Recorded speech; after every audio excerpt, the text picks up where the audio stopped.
Saving money is not enough in Germany, and this comes as a surprise to many of the expats who recently moved to Germany. I come from India. In India, in my savings account, I used to have an interest rate of around 2.7%.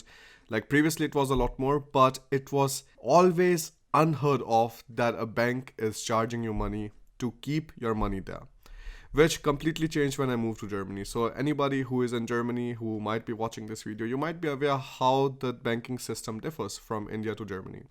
In Germany, you have to pay the banks to keep your money, to keep your account open, whereas in India or in many other developing countries, you still get positive interest rate. Even in US, just a while back, you were still getting good positive interest rate in a high interest savings account. So these things are nice, but in Germany, you don't find that. There are two main options that people generally consider if they want to save their money to the side in Germany and want to get some positive interest on it. The first one is Festgeldkonto, which is a fixed deposit.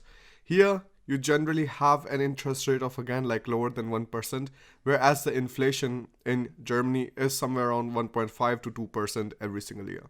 So that means if you just leave your money there, your purchasing power is still decreasing. Then the other option is Tagesgeldkonto. So Tagesgeldkonto is more flexible. You can take out the money anytime you want, but then the interest rate on that goes even lower. So if you take a look at these kind of numbers, 0.9%, 0.5%, 0.1%, 0.3%, and so on, which are the interest rates that you're getting on your money, then you should really think where you can park your excess money so that you're actually making your money work for you. And that is very important. Even if you put small amounts in the longer run, it gives you compound interest, and then you're able to afford some other things or like maybe care for your retirement a lot sooner. I started investing in stocks this year, the year when I turned 25, and on 1st January 2020, my New Year's resolution was that whatever financial habits I have so far, I'm going to challenge them. I'm going to learn more about them, and I'm going to see how much weight does this advice of stock market is gambling hold. And I'm just going to learn more about it and see how things work out. I started investing in Core MSCI World. So this is an index fund which has over 1,600 different companies. And when you buy one stock of this index, then you're actually investing your money in those 1,600 different companies. So this is nice because you do not have to get one stock of every single one of those companies, but you can get small percentages of all of that when you invest in that fund. I would put aside 500 euros every single month, and I wouldn't think about how the market is doing. I'm just going to bite my teeth. Even though the people are freaking out, I will just put the money inside and let it run its course. Now, if you take a look, the MSCI World is up this year by almost 6.5%. Now you deduct the total expense ratio, which is the management fees for that ETF, which is 0.2%. You still have 6.36% of profit on the money that you have put inside this ETF. Now this could be very small, even like you could start putting inside 25 euros per month. With that money still towards the end of the year, if you would have started in the beginning, you would have around 6.3% of profit, which is nice because this is the kind of money that you wouldn't have received otherwise. This is the money, if you would have left in your bank account, it would have just been eaten away. That's why I say two things. First of all, always try to choose a bank which is not charging you anything. For example, you have N26, you have Moniz. That means first of all, you're saving the money there.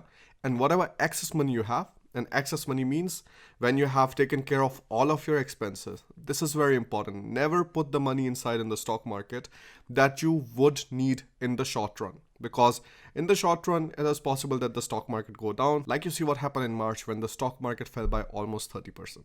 But now in the longer run, it's up by 6%. And the people who invested in those bad times, they will be having actually a lot more positive returns on the money because they started investing money. Even if it was small amounts, it all counts towards the end. And one thing that is very important for the stock markets is having the compound interest and having time on your side.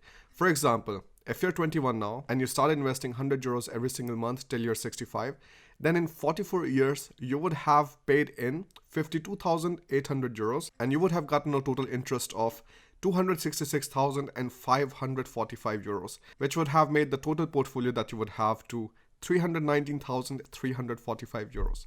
Now you think about it. This is the nicest way that you convert your 52,800 euros into 319,000. So almost 6 times the money.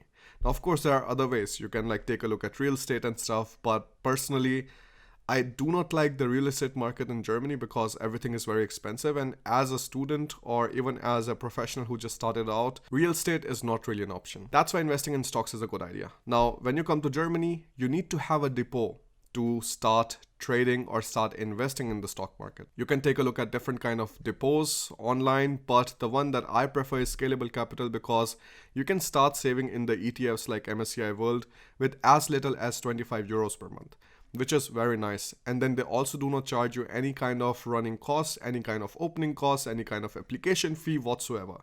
There are no costs whatsoever related to the free broker that they offer. The 25 euro sign up bonus that Scalable Capital offers is still going on till 30th November. So you have to open your account before that so that the 25 euros gets transferred to your depot account. You can open your depot with the link given in the description, and on that page you will also find a link. You can also see the step-by-step process of how do you open your Scalable Capital account the way I did. In the next video, I'm going to show you how to use the Scalable Capital app so that you can do your first investing in the stock market. Thank you so much for watching the video. If you have any kind of questions whatsoever, let me know in the comment section below.